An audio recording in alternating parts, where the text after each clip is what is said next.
store though, so. Just so you know. Pardon? That's terrible. Yeah, it Pretty is. bad. What do you think? I've failed enough in my everyday life that, you know. What they say? I'd have to be screened. We'd have to go through security. Everybody's screened. Yeah. Everybody goes in that. So, you know, They can only take it would just add to the other lists that are out there. And university students tend to be targeted because we like to promote social activism and we tend to dissent. So you're not too impressed with the security of the Well, not legislature? if Margaret Ann Blaney invited us in, and you know she's obviously is interested in what we have to say. You know, as an MLA, I would think that she has some right over this, but apparently not. So.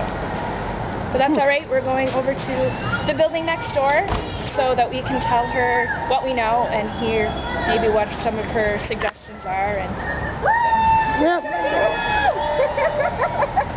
Well, you came at lots of traffic coming just then too, so it's great. You have an opinion on this issue? I sure do. The students that are here from the inequality in society. Oh, you want Charles, I should have known. The inequality in society class at St. Thomas University, and they've been doing a number of things to help the homeless here in Fredericton. They have done a collection of toilet paper for the shelters, about 500 rolls of toilet paper. What kind of toilet paper? Not Irving, I hope. Well, we don't discriminate. We will take any kind of toilet paper. They've also done a raffle, a barbecue. They're doing a coffee house tonight. This is Friday night, April 3rd. And it's tremendous what they've done. And they've decided, after much discussion, that the economic unit policy is cruel and mean-spirited here in New Brunswick. What is it?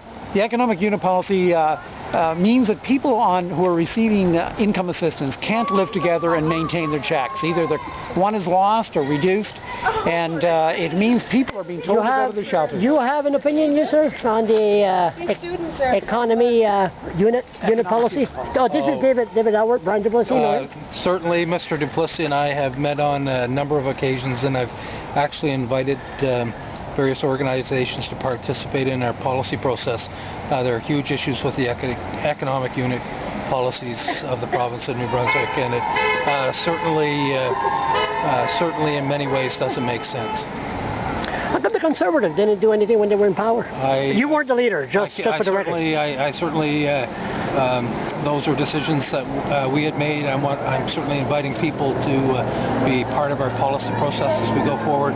I do believe very much that the economic unit process does not lead to prosperity and certainly is a huge poverty issue. David, I've been hearing that a lot lately. So I think as a leader, the new leader, what you plan to do is have a convention and really go on the new PC policies and enforce them. That's what you're trying to do? This is an opportunity for people in New Brunswick to come together. We're reaching out to all New Brunswickers. They don't have to be a member of our party to bring forward ideas for the future of New Brunswick. And you know, the economic policy or unit policy is certainly an issue that affects all New Brunswickers, especially those living in poverty. I know for a guy that has the record of a minute and a half to reply to his email when he was minister, that's you. I know as leader, if you happen to be premier, you would face the protesters. Oh, and no, I'm. Bernard Lord was on record not to do it, but you would do it. I'm out here listening to what Mr. Duplessis and others have to say today. Certainly, have been over to the shelter to see. How the shelter operates, the types of changes that they're working to make in people's lives, and I have a lot of time certainly for them. Thanks a lot. Thank you. So can you give me a heads up, or not a heads up, just understand what is on that? Well, with the inequality in society classes organized in Thomas. Okay. And I've been up talking to them in classes for the last couple of weeks, and they asked what could they do, what were the issues, what could they do, and they identified the economic unit policy as one which is mean and cruel. As you know, I'm pretty outspoken about it. So they decided to do this, and they're also raising money for the shelters and collecting items such as toilet paper for us. And they've got a coffee house on tonight. They've had a barbecue, a raffle.